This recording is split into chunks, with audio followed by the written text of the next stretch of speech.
नमस्कार दोस्तों, स्वागत है आपका आपके अपने YouTube चैनल में। दोस्तों आज मैं आपके लिए मध्य प्रदेश जेल प्रहरी के लिए विज्ञान के काफ़ी ज़्यादा इंपॉर्टेंट क्वेश्चन के सेशन में जेल प्रहरी में 2018 में पूछे गए सभी प्रश्न एक ही वीडियो में लेकर आया हूँ। दोस्तों ये सभी क्वेश्चन 2020 जेल प्रहरी के लिए काफ़ी ज़्यादा इंपॉर्टेंट होने वाले। दोस्तों स्टार्ट करते हैं।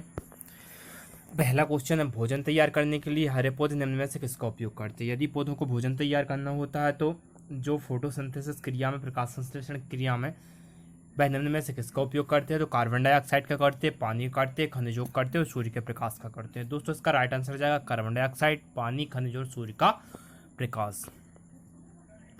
अगला क्वेश्चन देख लेते हैं। बर्फ के गलनांक को निर्धारित करने के लिए एक थर्मामीटर को बर्फ से भरे हुए एक बीकर में डाल दिया जाता है। ठीक है दोस्तों, यदि हमें बर्फ का गलनांक निर्धारित करना है तो जो थर्मामीटर को क्या है, बर्फ से आधे भरे हुए एक बीकर में डाल दिया जाता है, कमरे के तापमान पर रख दिया जाता है।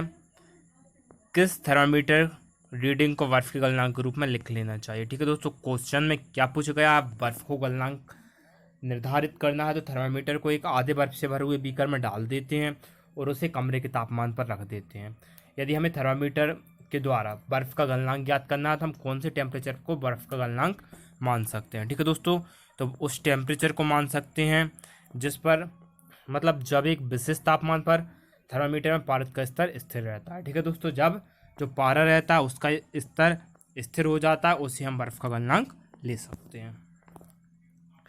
नेक्स्ट आपका निम्नलिखित में से किसका वजन सबसे अधिक होगा? परमाणु द्रव्यमान दिया हुआ है। ठीक है दोस्तों, इसमें पूछा गया किसका वजन सबसे अधिक होगा? तो रजत के 10⁻23 परमाणु का वजन सबसे अधिक होगा। ठीक है दोस्तों, किसका होगा? रजत के 10⁻23 परमाणु का। नेक्स्ट क्वेश्चन पर चलते हैं। निम्नलिखित में से कौन सा टेस्ट कम संवेदनशील होता है? तो कम संवेदनशील पूछा गया तो एक टेस्ट है जिसमें एक उच्च वाट तापन तंतु यानी कि हीटिंग फिलामेंट का प्रयोग किया जाता है। ठीक है दोस्तों, एक ऐसा टेस्ट है जिसमें उच्च वाट तापन तंतु यानी कि हीटिंग फिलामेंट का यूज किया जाता है। अगला क्वेश्चन देख लेते हैं। निम्नलिखित में से कौन सा एक रासायनिक परिवर्तन है? तो दोस्तों इसमें रासायनिक परिवर्तन पूछा गया है तो मीथेन का जलना है। ठीक है दोस्तों, नमक प्राप्त करने के लिए समुद्र के पानी का वाष्पीकरण करना, कपूर का ऊर्ध्वपातन या फिर कॉफी में चीनी का घोलना, ये सभी भौतिक परिवर्तन, लेकिन हमसे रासायनिक पूछा गया है तो मीथेन का जलना एक रासायनिक परिवर्तन है। दोस्तों नेक्स्ट क्वेश्चन देख लेते हैं। भूकंप क्षेत्र में किस प्रकार की इमारतें अधिक सुरक्षा प्रदान करती है? तो भूकंप रोधी इमारतें। ठीक है दोस्तों, भूकंप क्षेत्र में भूकंप रोधी जो इमारतें होती है वह अधिक सुरक्षा प्रदान करती है। अगला क्वेश्चन देख लेते हैं। मिल्क ऑफ मैग्नीशिया यानी कि मैग्नीशियम हाइड्रोक्साइड। ठीक है दोस्तों, मैग्नीशियम हाइड्रोक्साइड को ही मिल्क ऑफ मैग्नीशिया कहा जाता है, का उपयोग इस रूप में किया जाता है। ठीक है दोस्तों, यह एक क्षार होता है और क्षार का उपयोग किसके लिए कर सकते हैं? अम्ल तत्व नाशक के रूप में कर सकते हैं। ठीक है दोस्तों, इसका राइट आंसर हो जाएगा अम्ल तत्व नाशक। नेक्स्ट आपका, एक विद्युत घंटी को एक बेल जार के अंदर रखा जाता है जो हवा बंद है। ठीक है दोस्तों, एक विद्युत घंटी है उसको एक बेल जार के अंदर रख दिया जाता है जो कि कैसी है, बिल्कुल हवा बंद है। ठीक है दोस्तों, इसके बाद क्या किया जाता है? वायु को धीरे धीरे निर्वात पंप की सहायता से हटा दिया जाता है। ठीक है दोस्तों, वायु है उसको धीरे धीरे क्या करते हैं? निर्वात पंप की सहायता से हटा देते हैं। तो क्या होता है, देखते हैं क्या होता है। ठीक है दोस्तों, तो क्या होता है? हवा स्तंभ के कंपन का आयाम घटता है। ठीक है दोस्तों, हवा स्तंभ के कंपन का आयाम कैसा हो जाता है? तो हवा स्तंभ के कंपन का आयाम घट जाता है। दोस्तों अगला क्वेश्चन देखते हैं। खमीर का उपयोग एल्कोहल और वाइन के व्यावसायिक उत्पादन के लिए किया जाता है, सूक्ष्मजीवों की श्रेणी में से संबंध रखता है? ठीक है दोस्तों, जो खमीर है वह कौन सी श्रेणी से संबंध रखता है? ठीक है दोस्तों, कौन सी श्रेणी से रखता है? या कवक से। ठीक है दोस्तों, किससे रखता है? या कवक से संबंध रखता है। अगला क्वेश्चन देख लेते हैं। अगला क्वेश्चन क्या है आपका? तो यदि एक वस्तु समतल दर्पण के सामने 10 सेंटीमीटर की दूरी पर रखी है तो निर्मित प्रतिबिंब होगा। कोई सी वस्तु है समतल दर्पण के सामने 10 सेंटीमीटर की दूरी पर रखी है। दोस्तों समतल दर्पण का कुछ फैक्ट जान लेते हैं। समतल दर्पण पर जो प्रतिबिंब बनेगा वह दर्पण के पीछे बनेगा और उतनी ही दूरी पर बनेगा जितनी दूरी पर वस्तु रखी हुई है। तो ये दर्पण के पीछे 10 सेंटीमीटर की दूरी पर प्रतिबिंब बनेगा क्योंकि 10 सेंटीमीटर सामने वस्तु रखी हुई है। खोखली ईंटों से बनी बाहरी दीवारें वाले घर कैसे होते हैं? हवा को फंसाते और गर्मियों में कमरों को ठंडा करते हैं। ठीक है दोस्तों, हवा को फंसाते और गर्मियों में कमरे होते हैं उनको ठंडा रखते हैं। नेक्स्ट देख लेते हैं। एक माचिस की डिबिया की लंबाई मीटर के पैमाने पर रखकर मापी जाती है। ठीक है दोस्तों, एक सिरा जो आता है वो कितने पर है? 25.7 सेंटीमीटर पर है। और जो उसका दूसरा सिरा आता है मीटर का, ठीक है दोस्तों, वो 29.2 सेंटीमीटर पर है। तो माचिस की डिबिया की वास्तविक लंबाई क्या होगी?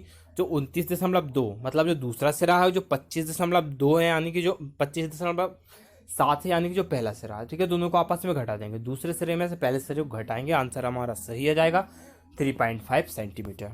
अगला क्वेश्चन है जंग का रासायनिक सूत्र क्या है। जंग क्या होता है, लोहे की ऑक्साइड होता है, तो Fe2O3, ठीक है दोस्तों, Fe2O3, ठीक है दोस्तों, लोहे पर ऑक्साइड की परत का जमना जंग कहलाता है। इसमें कुछ जल के अणु भी होते हैं, ठीक है दोस्तों। नेक्स्ट है आपका एक परमाणु के नाभिक की खोज किसके द्वारा की गई थी, इनके द्वारा की गई थी, तो रदरफोर्ड के स्वर्णपन्नी प्रयोग से, ठीक है दोस्तों। जो परमाणु के जो नाभिक की खोज है वह रदरफोर्ड के स्वर्णपन्नी के प्रयोग से, ठीक है, की गई थी। अगला क्वेश्चन देख लेते हैं। हीलियम के 16 ग्राम में परमाणुओं की संख्या की गणना करें। हीलियम के 16 ग्राम में परमाणुओं की संख्या की हमें गणना करनी है, तो कितने होंगे, 24.09 इंटू 10⁻23 परमाणु होंगे।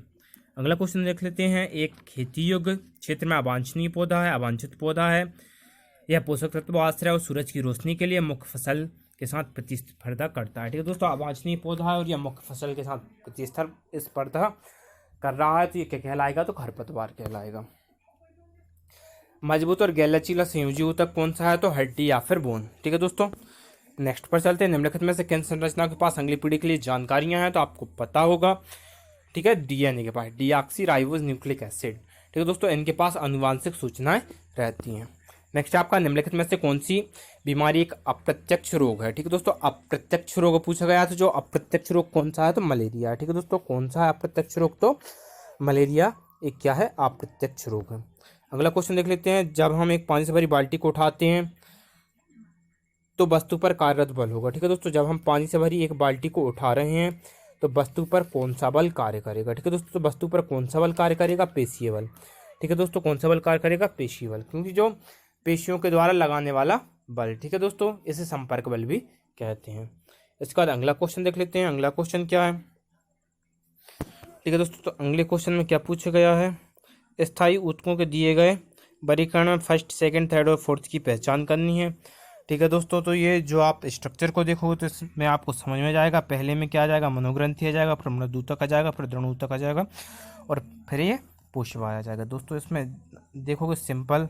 इसके बाद जो सेकंड नंबर पर दिया है, ठीक है दोस्तों, जो ऊपर दिया इस साइड, उसमें कॉम्प्लेक्स जाएगा। इस साइड क्या आ जाएगा आपका, यदि जाइलम दिया है तो फ्लोएम आ जाएगा, ठीक है दोस्तों।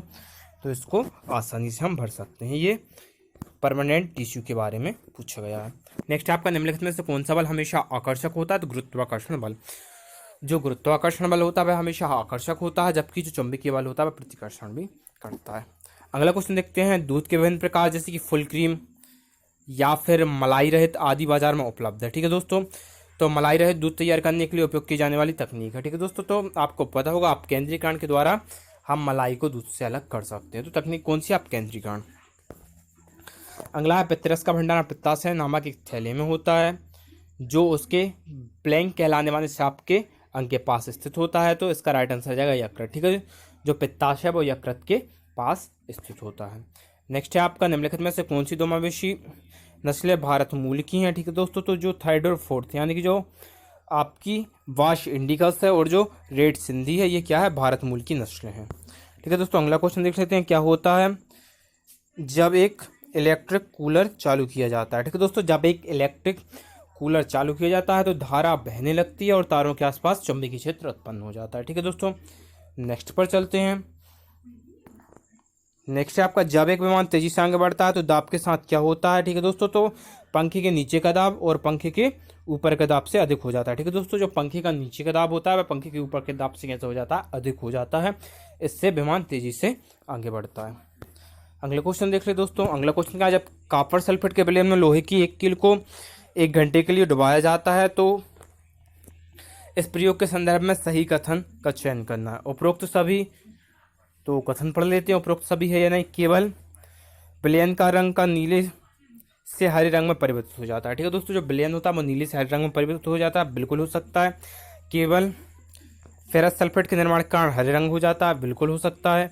और केवल कील में तांबे की एक लाल भूरी रंग की परत निक्षेपित हो जाती है, तो बिल्कुल हो सकती है। इसका राइट आंसर है उपर्युक्त सभी। दोस्तों ये प्रतिस्थापन अभिक्रिया के अंतर्गत आता है।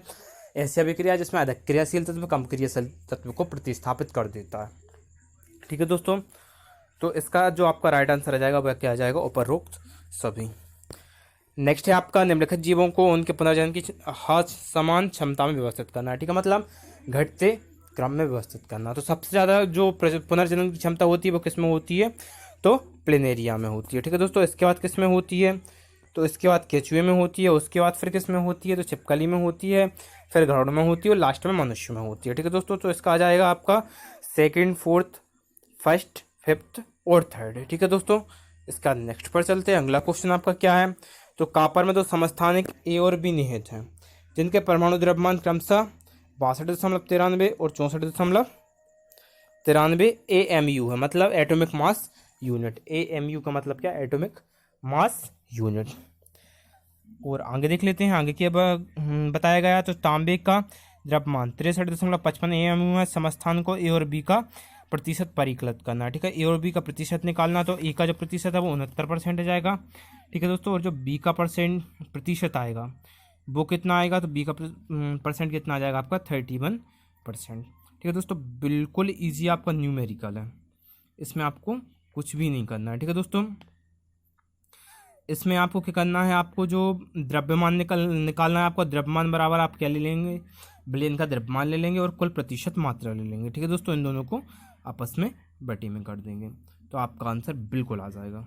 नेक्स्ट है आपको संयम 8:30 बजे ओडोमीटर की रीडिंग 5845 किलोमीटर है। यदि ओडोमीटर रात 9 बजे 5890 रीड करता है तो वाहन की चाल क्या होगी। चाल निकालना बिल्कुल आसान है, पहले आप टाइम निकालेंगे तो 30 मिनट टाइम आएगा और जो चाल है उसको निकाल लेंगे कितने किलोमीटर चली है, तो 5845 से 5890 चली है, ठीक है दोस्तों। तो आप मिनट भी निकाल सकते हैं, मतलब आप दूरी भी निकाल सकते हैं और इससे आप चाल बराबर दूरी बटे समय फॉर्मूला से आप टोटल चाल भी निकाल सकते हैं। दोस्तों आपको समझ में आ गया होगा, समय आपने कितना लिया, तो 30 मिनट समय लिया है, ठीक है दोस्तों।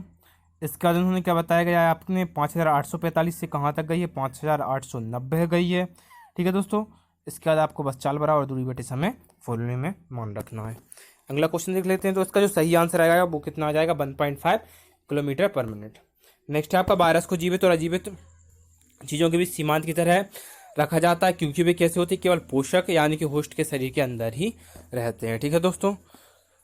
नेक्स्ट पर चलते हैं। अगला क्वेश्चन क्या है, दो अमिश्रणीय तरल पदार्थों का पृथक्करण उनके ब्लैंक के अंतर के आधार पर किया जाता है। दो ऐसे तरल हैं जो अमिश्रणीय हैं, एक दूसरे में नहीं मिलते हैं, ठीक है दोस्तों। यदि उनमें अंतर करना है, पूरी तरीके से नहीं मिले हुए हैं, तो किसके आधार पर कर सकते हैं, उनके घनत्वों के आधार पर कर सकते हैं, ठीक है दोस्तों। नेक्स्ट पर चलते हैं। अगला क्वेश्चन देख लेते हैं, कैल्शियम नाइट्रेट और पोटेशियम डाइक्रोमेट के सही रासायनिक सूत्र क्रमशः है। तो जो कैल्शियम नाइट्रेट का होता है वो CaNO3 होल्टवाइज होता है, ठीक है दोस्तों। जो पोटेशियम डाइक्रोमेट का होता है वो K2Cr2O7 होता है। तो आपका राइट आंसर आ जाएगा, कौन सा जाएगा दोस्तों, CaNO3 होल्टवाइज एंड आ जाएगा आपका K2Cr2O7। अगला क्वेश्चन देख लेते हैं, पालिसदार स्टील की चम्मच की आंतरिक सतह इसकी तरह कार्य करती है, किसकी तरह करती है, तो अवतल दर्पण की तरह कार्य करती है, ठीक है दोस्तों। नेक्स्ट पर चलते हैं, एक निष्प्रभावीकरण यानी कि उदासीनीकरण। अभिक्रिया से प्राप्त उत्पाद होते हैं। उदासीनीकरण अभिक्रिया में क्या होता है, अम्ल क्षार की आपस में अभिक्रिया कराई जाती है और लवण तथा जल बनते हैं, ठीक है दोस्तों। तो इसमें क्या बनेगा आपका, साल्ट एंड वाटर बनेगा, ठीक है दोस्तों, लवण एवं जल बनेंगे। ध्वनि प्रदूषण का कारण, ध्वनि प्रदूषण के कारण क्या हो सकता है, तो अतितनाव हाइपरटेंशन बिल्कुल हो सकती है। नेक्स्ट पर चलते हैं, जब किसी वस्तु पर ऊष्मा पड़ती है तो ऊष्मा अवशोषित होगी, परावर्तित होगी या फिर क्या हो जाएगी, प्रसारित हो जाएगी, ठीक है दोस्तों। तो अवशोषित, परावर्तित और प्रसारित हो जाती है। नेक्स्ट है आपका, निम्नलिखित विशेषताएं किस संघ पर लागू होती है। जीव का शरीर पृष्ठीय रूप से चपटा होता है और इसके बाद जीव ट्राइप्लोब्लास्टिक और द्विपक्षीय रूप से सममित होता है और इनमें से ज़्यादातर परजीवी होते हैं। तो ये कौन से ग्रुप की, ठीक है दोस्तों, कौन से संघ पर लागू होती है, तो ये प्लेटी हेलमिंथेस पर लागू होती है, ठीक है दोस्तों। क्योंकि जो एनेलिडा होता है उसमें शरीर पतला लंबा छोटे छोटे समान खंडों में बटा होता है, ठीक है दोस्तों। और जो नेमाटोड होता है उसमें क्या होता है, त्रिस्तरीय होता है, गोलाकार होता है और लंबा होता है। आर्थ्रोपोडा शरीर कैसा होता है, त्रिस्तरीय तथा खंडों में बटा होता है। तो जो विशेषताएं दी हैं वो किसकी हैं, आपकी प्लेटी हेलमिंथेस की हैं। नेक्स्ट पर चलते हैं, निम्नलिखित में से किस स्थिति में एक व्यक्ति के बीमार पड़ने की संभावना अधिक है। तो किस स्थिति में कोई व्यक्ति, ठीक है दोस्तों, मलेरिया से ठीक होने के बाद 4 दिन के उपवास पर है और किसी चेचक से पीड़ित व्यक्ति की सेवा कर रहा है, ठीक है दोस्तों, यह सेवा कर रही है, ठीक है दोस्तों। तो इसका राइट आंसर क्या जाएगा आपका, जब वह मलेरिया से ठीक होने के बाद 4 दिन के उपवास पर है और चेचक से पीड़ित किसी व्यक्ति की देखभाल कर रही हो तो उसके बीमार होने की संभावना काफ़ी ज़्यादा हो जाती है। अगला क्वेश्चन है, ए का आयन है X2+, ठीक है दोस्तों, में 18 इलेक्ट्रॉन और 20 न्यूट्रॉन है, तो तत्व का नाम बताइए। तो इसका इलेक्ट्रॉनिक विन्यास कितना, इसका एटॉमिक नंबर 20 होगा, मतलब ये कौन सा तत्व है, तो कैल्शियम है। ठीक है दोस्तों, अगला क्वेश्चन देख लेते हैं। न्यूरॉन के दिए गए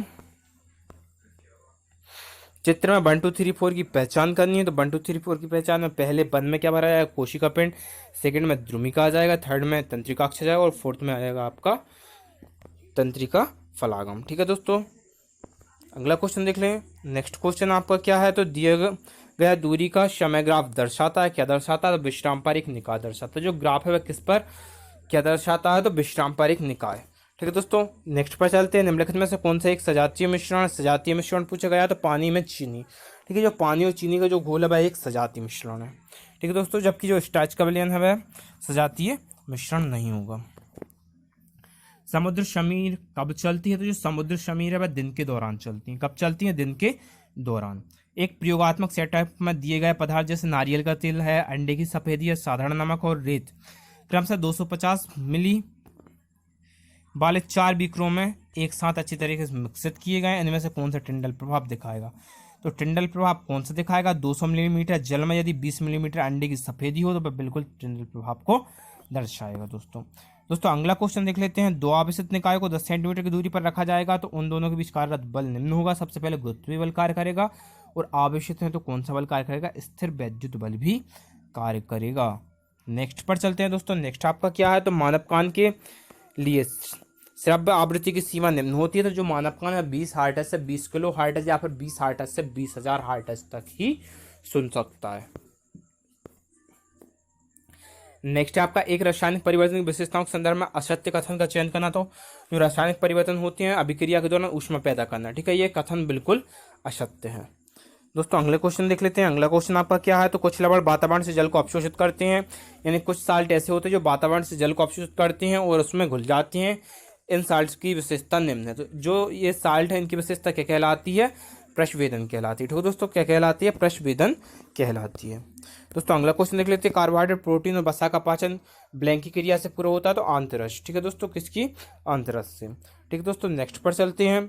अगला क्वेश्चन देख लेते हैं। गर्मियों के मौसम में घर की ऊपरी और बाहरी सतह को सफेद रंग दिया जाता है, क्यों रंग दिया जाता है आपको बिल्कुल पता होगा, क्योंकि सफेद सतह अधिक ऊष्मा ऊर्जा क्या करती है, परावर्तित करती है और कम ऊष्मा ऊर्जा अवशोषित करती है। ठीक है दोस्तों, कम ऊष्मा ऊर्जा अवशोषित करती है, जिससे जो कमरे हैं या फिर जो घर है उनमें ठंडक बनी रहती है। अगला क्वेश्चन देख लेते हैं। वायुमंडलीय नाइट्रोजन पौधे और पशुओं द्वारा सीधे नहीं ली जा सकती। जो वायुमंडलीय नाइट्रोजन है वो पौधे और पशुओं के द्वारा सीधी नहीं ली जा सकती है। मृदा में उपस्थित कुछ जीवाणु और नीले हरे शैवाल नाइट्रोजन को नाइट्रोजन के अवशोषक रूपों में परिवर्तित करते हैं, जैसे कि किस में परिवर्तित कर देते हैं, ये नाइट्राइट्स में और नाइट्रेट्स में परिवर्तित कर देते हैं। ठीक है दोस्तों, किस में करते हैं, नाइट्राइट्स में और नाइट्रेट में। अगला क्वेश्चन देख लें। वाहनों के पश्च दृष्टि दर्पणों को निर्मित करना चाहिए कि ऐसा छोटा, आभासी और सीधा प्रतिबिंब बना सके। ठीक है दोस्तों, छोटा बना है प्रतिबिंब, आभासी और सीधा। ठीक है दोस्तों, नेक्स्ट पर चलते हैं। अगले क्वेश्चन पर चलते हैं। एक गोताखोर एक स्विमिंग पूल को पार करने में सक्षम है। ठीक है दोस्तों, इनके द्वारा पदार्थ के कणों का कौन सा विशेष गुण प्रदर्शित होता है, पदार्थ के जो कण हैं उनमें कौन सा विशेष गुण प्रदर्शित कर रहे हैं, तो पानी में अंतराणुओं का आकर्षण बल कमजोर है। ठीक है दोस्तों, यदि वो गोताखोर पार करने में सक्षम है तो जो पदार्थ हैं जो पानी में अंतराणुओं का आकर्षण बल है वह बहुत कम है। ठीक है दोस्तों, यह पदार्थों का गुण इनमें बिल्कुल प्रदर्शित हो रहा है। नेक्स्ट है आपका निम्नलिखित में से कौन सा द्विपार्श्व सममिति जीव है, तो कौन सा है, ठीक है दोस्तों, तो कौन सा है, केचुआ है। ठीक है दोस्तों, कौन सा है, केचुआ है। जो केचुआ है वह द्विपार्श्व सममिति जीव है। अगला क्वेश्चन देख लेते हैं। अगला क्वेश्चन आपका क्या है, तो एक निश्चित पैटर्न में एक ही खेत में एक साथ 2 या 2 से अधिक फसलों को उगाना निम्न कहलाता है, तो इसको अंतर फसल या फिर इंटरक्रॉपिंग कहा जाता है। ठीक है दोस्तों, एक साथ एक निश्चित पैटर्न में 2 या 2 से अधिक फसलों को उगाना अंतर फसल या फिर इंटरक्रॉपिंग कहलाता है। नेक्स्ट चलते, एक उभयलिंगी फूल में मौजूद 4 भ्रमी निम्न है। ठीक है दोस्तों, उभयलिंगी जो फूल है मतलब जिसमें दोनों लिंग पाया जाता है, उसमें पुष्पकोश भी होगा, पुमंग भी होगा, दलपुंज भी होगा और जायंग भी होगा। ये चारों चीज़ें उसमें उपस्थित रहेंगी, तो पुष्पकोश, पुमंग, दलपुंज और जायंग। अगला क्वेश्चन देख लेते हैं। गंभीर बीमारों पर लागू होने वाले लक्षणों की पहचान करें। तो जो सामान्य स्वास्थ्य पर कोई प्रभाव नहीं पड़ता। गंभीर बीमारी में क्या होगा, सामान्य स्वास्थ्य पर कोई भी प्रभाव नहीं पड़ेगा। नेक्स्ट है आपका, निम्नलिखित में से कौन सा प्रकाश का सबसे अच्छा स्रोत है जो कम से कम ऊर्जा की खपत करता है। तो जो एलईडी बल्ब होते हैं, ठीक है दोस्तों, वे कम से कम ऊर्जा की खपत करते हैं, ये प्रकाश के सबसे अच्छे स्रोत माने जाते हैं। अगला क्वेश्चन है आपका, एक चलती बस को ब्रेक लगाकर 10 सेकंड के भीतर विराम पर लाया जाता है। यदि ब्रेक के कारण जो मंदन है वो 5 मीटर पर सेकेंड स्क्वायर है तो बस की प्रारंभिक वेग क्या होगा। तो जो बस का प्रारंभिक वेग होगा वो कितना होगा, 50 मीटर प्रति सेकंड होगा। ठीक है दोस्तों, क्यों होगा, क्योंकि जो 10 सेकंड के भीतर विराम पर लाया गया है और ब्रेक के कारण मंदन कितना है, 5 कितना है आपका, 5 मीटर प्रति सेंटीमीटर स्क्वायर है। ठीक है दोस्तों, तो इसका राइट आंसर आपका आ जाएगा 50 मीटर पर सेंटीमीटर। नेक्स्ट पर चलते हैं, पौधे मिट्टी में उपस्थित नाइट्रोजन का उपयोग खालिस्तान को तैयार करने के लिए करते हैं तो प्रोटीन। क्या आ जाएगा इसका राइट आंसर, तो प्रोटीन हो जाएगा। अगला है आपका, अम्ल यानी कि एसिड के बारे में निम्नलिखित कथन, गलत कथन का चयन करें। गलत क्या है, अम्ल जो लाल लिटमस को नीले लिटमस में बदल देता है, ये बिल्कुल गलत है, क्योंकि यह लाल को नीले में नहीं बल्कि नीले को लाल में कन्वर्ट करते हैं। जो अम्ल होते हैं वो नीले लिटमस को लाल कर देते हैं। नेक्स्ट है आपका, कैथोड एनोड किरणों के बारे में निम्नलिखित से सही कथन को पहचानिए। तो इनका जो सही कथन, कैथोड किरणों के कारण सभी तत्वों के लिए समान होते हैं। जो कैथोड किरणें होती हैं उनके जो कण होते हैं वो सभी तत्वों के लिए समान होते हैं, ये बिल्कुल सही कथन है। नेक्स्ट, निम्नलिखित में से एक रासायनिक परिवर्तन कौन सा था, प्रकाश संश्लेषण। ठीक है दोस्तों, कांच के गिलास का टूटना भौतिक है, जल में हवा का विघटन या फिर बर्फ का पिघलना ये भौतिक है। रासायनिक पूछा गया तो प्रकाश संश्लेषण। एक विद्युत स्त्री में निम्नलिखित में से कौन सा ऊर्जा रूपांतरण होता है। तो विद्युत ऊर्जा ऊष्मा ऊर्जा में परिवर्तित होती है। जो विद्युत ऊर्जा है ऊष्मा ऊर्जा में परिवर्तित हो जाती है।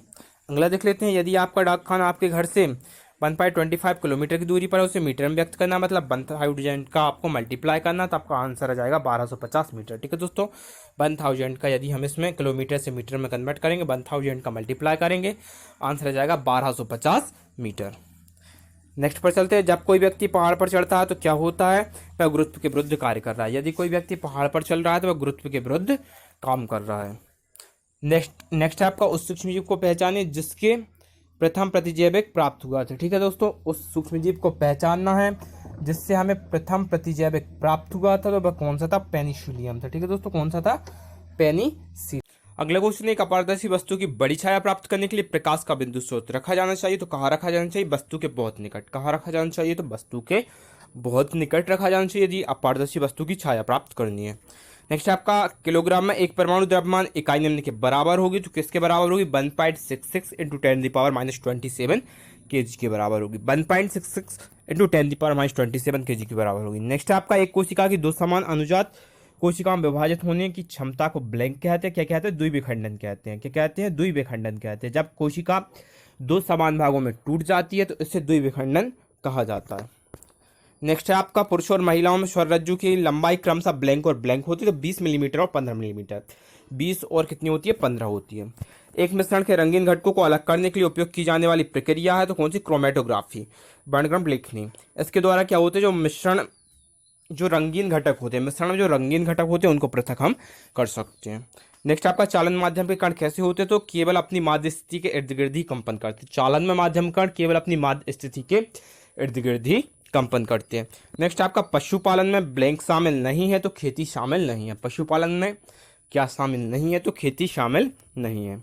नेक्स्ट है आपका, तंत्रिका तंत्र की संरचनात्मक और प्रकार्यात्मक इकाई है, क्या है, तो स्नायु या फिर न्यूरॉन। तंत्रिका तंत्र की प्रकार्यात्मक और संरचनात्मक इकाई क्या है, तो स्नायु या फिर न्यूरॉन।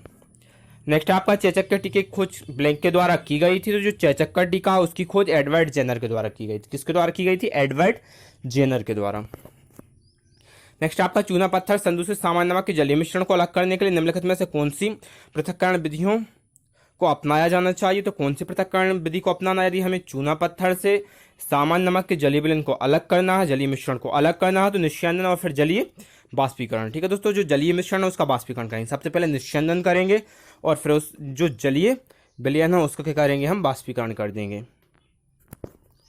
नेक्स्ट पर चलते हैं, निम्नलिखित में से कौन से दो जीव प्लेटीहेल्मिन्थेस फाइलम से संबंधित है। तो फीताकृमि और जो प्लेनेरिया है वह प्लेटीहेल्मिन्थेस फाइलम से संबंधित होते हैं।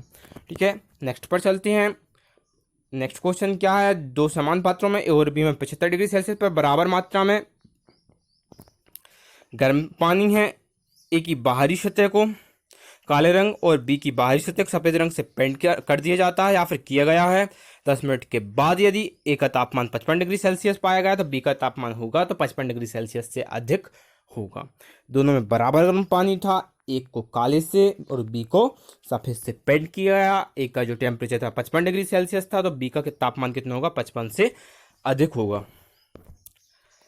नेक्स्ट है आपका U238 के 10⁻²2 परमाणु का मिलीग्राम में द्रव्यमान परिकलित कीजिए तो कितना होगा, 3952 मिलीग्राम होगा। कितना होगा, 3952 मिलीग्राम होगा। निम्नलिखित में से कौन सी एक अकेंद्रीय कोशिका है। अकेंद्रीय कोशिका कौन सी होती है, तो ह्यूमन रेड ब्लड सेल्स, यानी कि मानव लाल रक्त कणिकाएं अकेंद्रीय कोशिका होती है। नेक्स्ट है, निम्नलिखित में से कौन सा समन्यूट्रॉनिक का सही सेट है, तो कौन सा है आपका ऑप्शन नंबर 4 बिल्कुल सही सेट है। नेक्स्ट है आपका समतल दर्पण बनाता है, कैसा प्रतिबिंब बनाता है, वस्तु का एक सीधा प्रतिबिंब बनाता है। जो समतल दर्पण होता है वह वस्तु का सीधा प्रतिबिंब बनाता है। शकरकंद एक भूमिगत संरचना है जो भोजन संग्रहित करती है। इस पौधे में भोजन कहाँ पर तैयार किया जाता है, तो पत्तियों में तैयार किया जाता है। शकरकंद क्या थी, एक भूमिगत संरचना थी जो भोजन को संग्रहित कर रही थी। तो इस पौधे में भोजन कहाँ तैयार किया जाता है, तो कहाँ पर किया जाता है, पत्तियों में। जंग को रोकने के लिए सबसे अच्छी विधि का चयन कीजिए, तो जस्तीकरण, मतलब किसी धातु पर जस्ते की परत चढ़ाने को हम जस्तीकरण कहते हैं और यह जंग रोकने का सबसे अच्छा तरीका है। नेक्स्ट है आपका पानी के क्वथनांक को क्या होगा, जब उसमें थोड़ा सामान्य नमक पानी में डाल दिया जाए और फिर गर्म किया जाए। ठीक है, इसमें क्या पूछ गया है, पानी के क्वथनांक का क्या होगा जब थोड़ा सामान्य नमक पानी में डाल दिया जाए और फिर गर्म किया जाए। तो जो पानी का जो क्वथनांक है वो 373 केल्विन के ऊपर बढ़ जाएगा। पानी का क्वथनांक 373 केल्विन के ऊपर बढ़ जाएगा यदि उसमें नमक डाल दिया जाए और फिर उसे गर्म किया जाए। नेक्स्ट आपका, हम जब पहाड़ पर चढ़ते हैं तो क्या होता है, जब हम पहाड़ पर चढ़ते हैं तो जो तापमान और जो दाब दोनों क्या होते हैं, घटते हैं।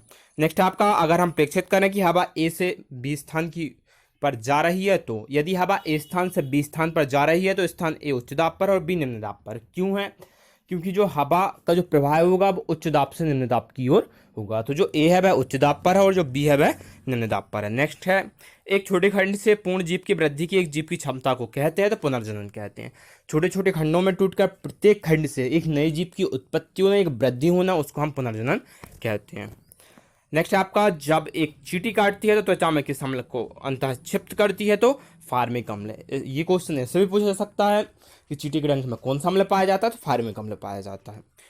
नेक्स्ट है, कंपन का आयाम ब्लैंक होता है तो माध्य स्थिति से अधिकतम विस्थापन होता है।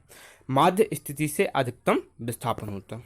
नेक्स्ट आपका, वाष्पीकरण की दर निम्नलिखित में किस कारक पर निर्भर नहीं करती है, तो द्रव के रंग पर बिल्कुल भी निर्भर नहीं करती। पवन वेग, अनावृत तल क्षेत्रफल, वायु की आर्द्रता, इन तीनों पर निर्भर करती है, लेकिन हमसे नहीं करती है पूछा गया, द्रव के रंग पर निर्भर नहीं करती है। नेक्स्ट आपका, ब्लैंक की उपस्थिति के कारण झींगा और तितलियां एक ही फाइलम से संबंधित है, संदिग्ध पैर, इनमें ज्वाइंटेड लेग्स पाए जाते हैं जिसके कारण झींगा और जो तितलियां हैं वह एक ही फाइलम से संबंधित है। नेक्स्ट आपका, अनिल जब 12 वर्ष का था उसका कद 150.7 सेंटीमीटर था, वर्तमान में उसका कद 165.3 सेंटीमीटर है। तो अनिल के कद में आया अंतर निम्न है। इसमें अंतर निकालना है तो क्या करेंगे हम, सबसे पहले जो वर्तमान कद है उसमें से 12 वर्ष पूर्व का कद माइनस कर देंगे, यानी कि 165.3 माइनस 150.7 हो जाएगा। तो जो अंतर है वह 14.6 सेंटीमीटर आ जाएगा। नेक्स्ट आपका, उस अजैब कारक की पहचान कीजिए जिसके परिणाम स्वरूप भंडारण हानि होती है, तो नमी। ठीक है, अजैब कारक पूछा गया तो क्या जाएगा, नमी आ जाएगा। नीचे निम्नलिखित सूची में से जीवाणुजनित रोग की पहचान कीजिए, तो जीवाणुजनित रोग कौन सा है, तो जो ऑप्शन सेकंड और जो थर्ड है, यानी खसरा और जो डेंगू ज्वर है वह विषाणुजनित रोग है। सॉरी दोस्तों, क्वेश्चन में पूछा गया है नीचे उल्लेखित सूची से विषाणुजनित रोगों की पहचान करनी है, तो जो खसरा और जो डेंगू ज्वर है वह विषाणुजनित रोग है।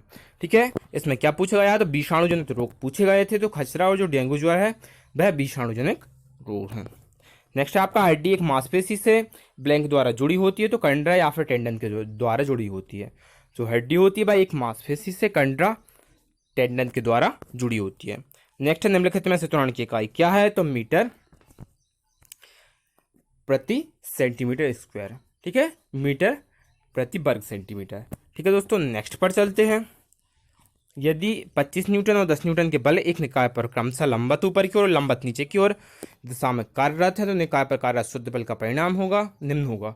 तो जो बल है विपरीत दिशा में लग रहे हैं, तो दोनों को माइनस कर देंगे, 25 माइनस 10 हो जाएगा। तो जो 15 न्यूटन का जो बल है वह शुद्ध बल कार्यरत होगा। नेक्स्ट है, निम्नलिखित प्रक्रिया में से कौन सी एक रासायनिक परिवर्तन के कारण नहीं होती? तो जो बादलों का निर्माण वह रासायनिक परिवर्तनों का फलस्वरूप नहीं होता है, क्योंकि लोहे में जंग लगना, भोजन का पाचन और बारिश होने पर बिजली का चमकना ये रासायनिक परिवर्तन है, लेकिन बादलों का निर्माण रासायनिक परिवर्तन नहीं है।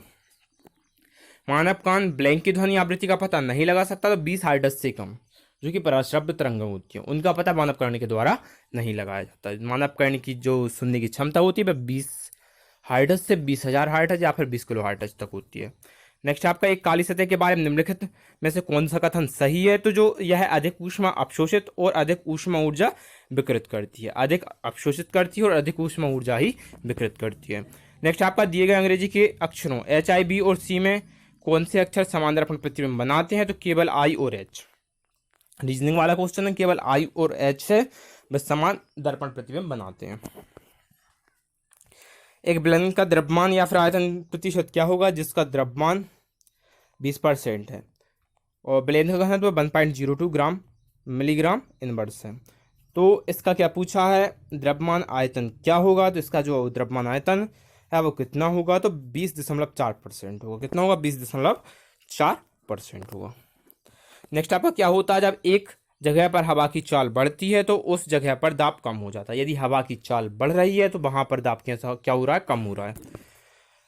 अगला क्या होता है जब कॉपर सल्फेट के विलयन के माध्यम से एक विद्युत धारा प्रवाहित की जाती है? कॉपर सल्फेट के विलयन के माध्यम से अगर एक विद्युत धारा प्रवाहित की जाती है तो क्या होता है? कॉपर बैटरी के ऋणात्मक टर्मिनल से जुड़ी प्लेट पर निक्षेपित हो जाता है। जो कॉपर है बैटरी के ऋणात्मक टर्मिनल से जुड़ी प्लेट पर विक्षेपित हो जाता है।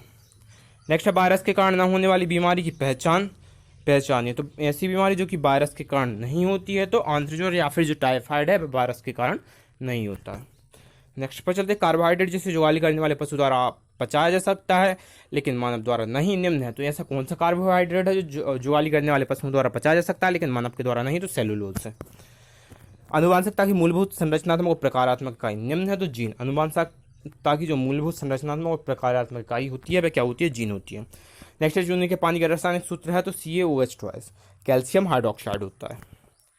नेक्स्ट है, मैग्नीशियम की परमाणु संख्या 12 और द्रव्यमान संख्या 24 है। निम्नलिखित में से कौन सा इससे निर्मित हुए आयन का सही निरूपण है? इसकी संयोजकता क्या है? तो इसका सही निरूपण बताना है। तो इसके जो इलेक्ट्रॉनिक विन्यास है, इलेक्ट्रॉनिक संख्या या फिर जो परमाणु संख्या है वह कितनी है? 12 है। तो इलेक्ट्रॉन पहले में 2 जाते हैं, आपको पता होगा, दूसरे में 8 जाएंगे, 8 और 2 कितने हो जाएंगे? 10 हो जाएंगे KL में। ठीक है, तो इसमें लास्ट में कितने जाएंगे? M में तो 2 जाएंगे, तो संयोजकता इसकी 2 होगी। तो Mg2+ संयोजकता कितनी हो जाएगी? आपकी 2 हो जाएगी। Mg2+ क्यों आएगी? क्योंकि ये स्थायित्व प्राप्त करने के लिए 2 इलेक्ट्रॉनों को दान कर देगा, तो 2+ चार्ज आ जाएगा। नेक्स्ट है, मैग्नीशियम क्लोराइड के 0.019 ग्राम में उपस्थित Mg आयनों की संख्या की गणना करें। Mg का जो परमाणु द्रव्यमान है वो कितना दिया है? 24 दिया। तो इसमें आयन कितने होंगे? तो 1.20 × 10⁻20 आयन होंगे। निम्नलिखित में से किस मांसपेशी में दिए गए मानदंड पाए जाते हैं? स्पिंडल आकार होता है बिना किसी सीम और एकल नाभिक के। तो कौन सी मांसपेशी में यह मानदंड पाए जाते हैं? अनैच्छिक पेशी में। नेक्स्ट है, निम्नलिखित में से किस समूह का गलत जीवों द्वारा प्रतिनिधित्व किया गया है? तो जो एम्फीबिया, टोड, सैलामेंडर, गिरगिट है। क्योंकि जो एम्फीबिया वर्ग है उसमें मेढक या फिर उभयचर जंतु को रखा गया है। मेमेलिया बिल्कुल सही है। चमगादड़, डॉल्फिन, व्हेल, एकाइनोडर्मेटा, स्टारफिश, समुद्री ककड़ी, समुद्र सही है। ये भी मोलस्का, यूनियोपाइला, ऑक्टोपस भी सही है। लेकिन जो एम्फीबिया में जो टोड, सैलामेंडर, गिरगिट ये गलत है। एम्फीबिया में मेढक और उभयचर जंतु को रखा गया है।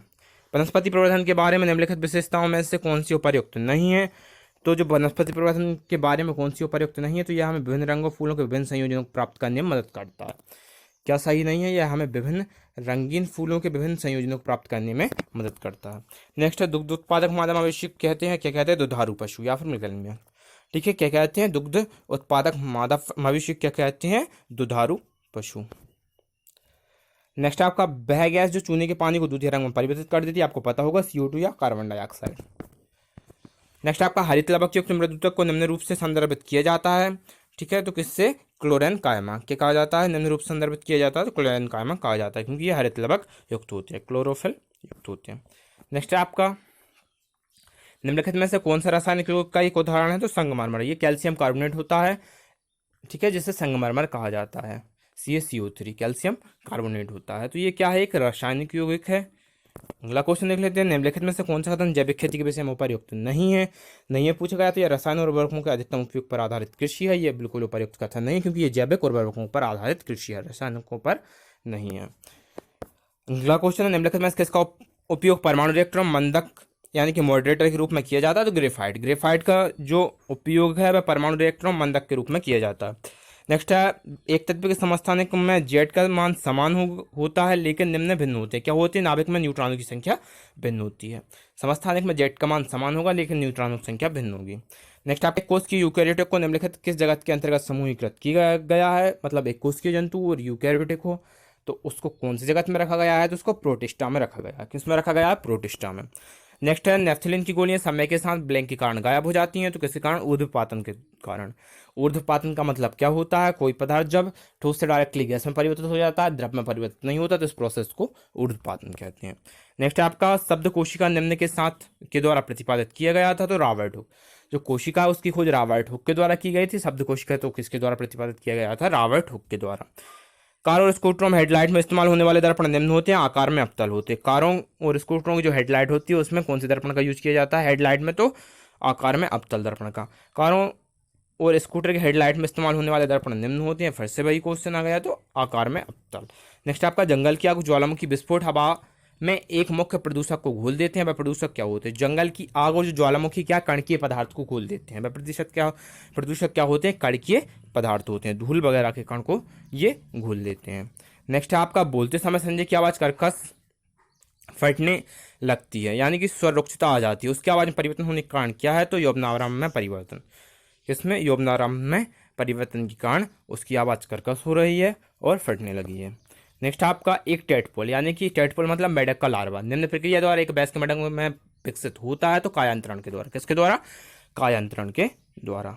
नेक्स्ट क्या होता है, जब एक गर्म निकाय को ठंडे निकाय के संपर्क में आता है, जब गर्म निकाय ठंडे निकाय के संपर्क में आएगा तो क्या होगा, ऊष्मा का स्थानांतरण होगा। ऊष्मा गर्म निकाय से ठंडे निकाय में स्थानांतरित होती है। ठीक है, कहाँ पर होगी, गर्म निकाय से ठंडे निकाय में होगी। क्यों होगी, क्योंकि जब तक होगी जब तक दोनों की ऊष्मा बराबर नहीं हो जाती। कब तक होगी, जब तक दोनों की ऊष्मा बराबर नहीं हो जाएगी।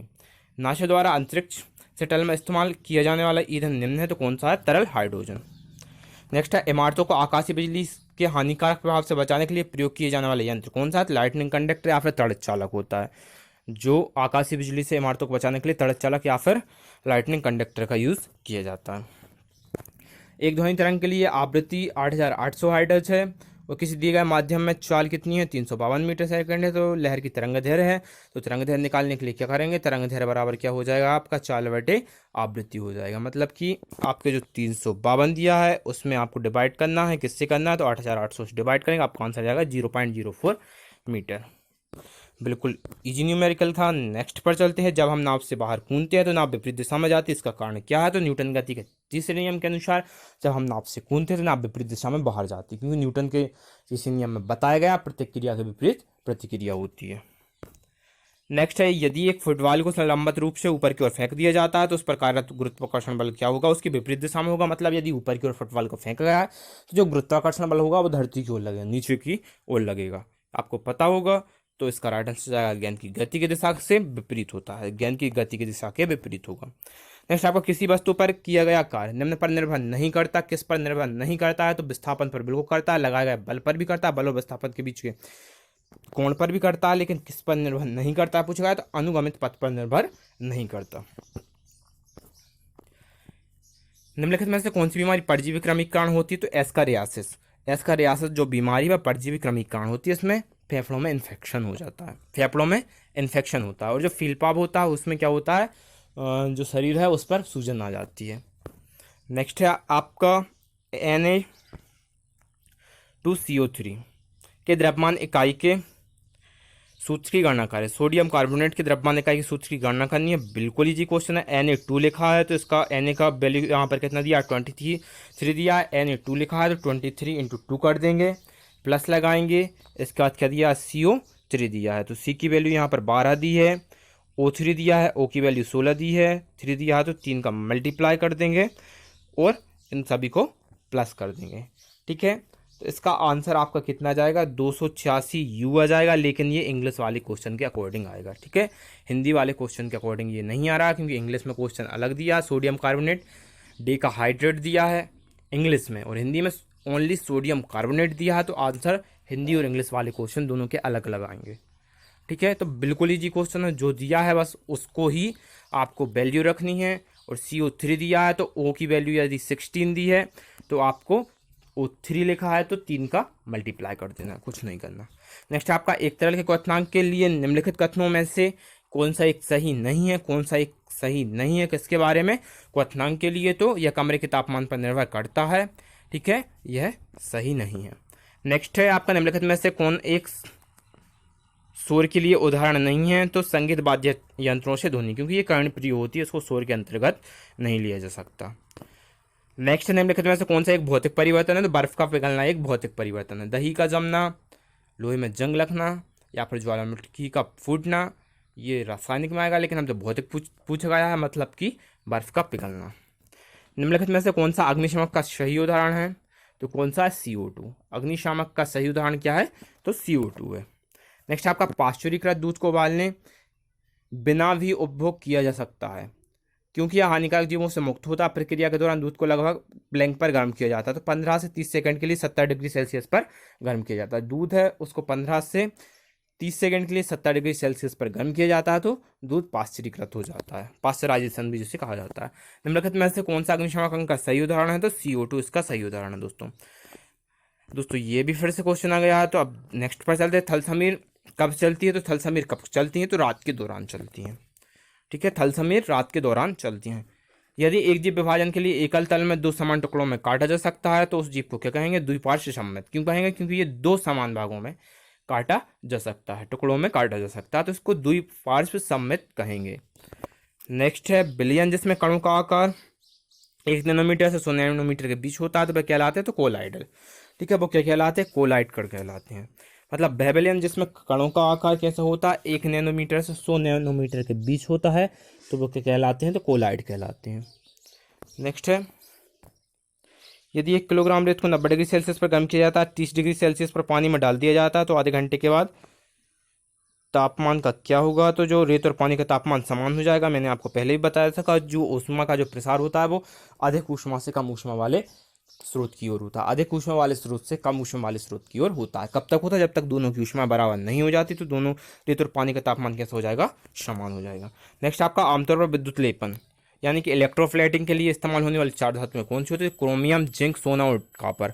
क्रोमियम, जिंक, सोना और कॉपर आमतौर पर विद्युत लेपन के लिए इस्तेमाल होने वाली 4 धातुएं हैं। नेक्स्ट आपका गैर संपर्क बल के उदाहरण क्या है, तो गुरुत्वीय बल और चुंबकीय बल कैसे होते हैं, गैर संपर्क बल होते हैं, इनमें संपर्क की आवश्यकता नहीं होती, ठीक है। जैसे पेशी बल होता है, उसमें बाल्टी को उठाने का एक क्वेश्चन आया था, तो उसमें पकड़ने की आवश्यकता होती है बाल्टी को, लेकिन ये गैर संपर्क बल होते हैं, इनमें संपर्क की आवश्यकता नहीं होती। नेक्स्ट है आपका बिलियन, जिनमें कणों का आकार 1 नैनोमीटर से 100 नैनोमीटर के बीच होता है, वे कहलाते हैं कलिल या फिर कोलाइड कहलाते हैं, ठीक है दोस्तों। इसके बाद आपका अगला क्वेश्चन है, 1 किलोग्राम रेत को 90 डिग्री सेल्सियस पर गर्म किया जाता है, 30 डिग्री सेल्सियस पर पानी में डाल दिया जाता है, वही क्वेश्चन है। तो ऊष्मा का प्रवाह कहाँ की ओर होगा, तो रेत और पानी का तापमान इसमें क्या हो जाएगा, समान हो जाएगा, क्योंकि जो ऊष्मा है उसका प्रभाव कहाँ होता है, तो उसका प्रभाव कहाँ होता है, अधिक स्रोत वाले से कम स्रोत वाले की ओर। आमतौर पर विद्युत लेपन या फिर इलेक्ट्रोप्लेटिंग के लिए इस्तेमाल होने वाली धातुएं कौन सी थी, तो आपकी क्रोमियम थी, जिंक थी, सोना था और कॉपर था। नेक्स्ट आपका गैर संपर्क बल के उदाहरण मैंने आपको अभी बताया था, गुरुत्वीय बल और चुंबकीय बल। अगला क्वेश्चन देख लेते हैं। अगला क्वेश्चन क्या है, दूरी समय पर ग्राफ पर हर 2 घंटे के बाद 15 मिनट के लिए समान समय अक्ष के समांतर एक सीधी रेखा होता है। यह दर्शाता है कि क्या दर्शाता है, दूरी समय ग्राफ पर हर 2 घंटे के बाद ग्राफ 15 मिनट के लिए समय अक्ष के समांतर एक सीधी रेखा में होता है, यह दर्शाता है। तो यह क्या दर्शाता है, तो यह क्या दर्शाएगा कि जो वाहन है वह 2 घंटे के बाद, ठीक है, जो वाहन है वह प्रत्येक 2 घंटे के बाद 15 मिनट के लिए विराम पर आता है, ठीक है, 15 मिनट के लिए क्या करता है, विराम पर आता है। अगला क्वेश्चन देख लेते हैं, पशुओं का भोजन जिसमें कम फाइबर अपेक्षाकृत उच्च स्तर में प्रोटीन होता है, उसे क्या कहा जाता है, तो उससे सांद्र या फिर कॉन्स्ट्रेट कहा जाता है, सांद्र या फिर कॉन्स्ट्रेट कहा जाता है। नेक्स्ट आपका निम्नलिखित में से कौन मनुष्य की आहार नली का हिस्सा नहीं है, तो जो श्वास नली है। आहार नली का पूछा गया, आहार नाल का पूछा गया, तो श्वास नली आहार नाल का हिस्सा नहीं है। नेक्स्ट है आपका निम्नलिखित में से किस एक सुझाव द्वारा जलजनित रोगों को रोका जा सकता है? तो सुरक्षित पेयजल प्रदान करके। जलजनित रोग यानी कि जो दूषित जल से होंगे तो इनको सुरक्षित पेयजल प्रदान करके इसको रोक सकते हैं। माता पिता अमीबा के 3 लगातार द्विआधारी विखंडन से बनी अनुजात अमीबा की संख्या होती कितनी होती है? तो 8 होगी, क्योंकि 3 लगातार द्विआधारी मतलब 3 बार इनका विभाजन हो रहा है। नेक्स्ट है आपका एक निकाय समुद्री जल में तैरता है लेकिन नदी में के पानी में डूब जाता है, क्यों? क्यों डूब जाता है? ऐसा क्यों होता है कि एक जो निकाय है वह समुद्री जल में तैरता है, मतलब एक जो बॉडी है वह समुद्री जल में तैरती है लेकिन पानी में डूब जाती है, क्यों? क्योंकि जो sea water has greater density than river water, क्योंकि जो समुद्र के वाटर की जो डेंसिटी होती है वो रिवर के वाटर से अधिक होती है। ठीक है दोस्तों, समुद्र का पानी का जो घनत्व होता है वो नदी के पानी के घनत्व से कैसा होता है? अधिक होता है। नेक्स्ट है आपका Cl की परमाणु संख्या 17 है, उसका द्रव्यमान 35 है। तो इसमें बने आयनों में न्यूट्रॉन, प्रोटॉन और इलेक्ट्रॉन की संख्या की गणना करें तो न्यूट्रॉन 18 होंगे और आपके जो प्रोटॉन 17 होंगे और जो इलेक्ट्रॉन है वो भी 18 होंगे। दोस्तों बिल्कुल इजी क्वेश्चन है। नेक्स्ट पर चलते हैं उपकला ऊतक, शरीर स्तर या फिर पेशी ऊतक। तो इसमें ये पूछा गया उपकला ऊतक का संबंध जिस टाइप से शरीर स्तर से है वहीं उसी तरह पेशी ऊतक का संबंध किससे है? तो गति से है। पेशी ऊतक का संबंध किससे है? तो गति से है। तो दोस्तों मुझे उम्मीद है आपको वीडियो पसंद आया होगा। धन्यवाद दोस्तों।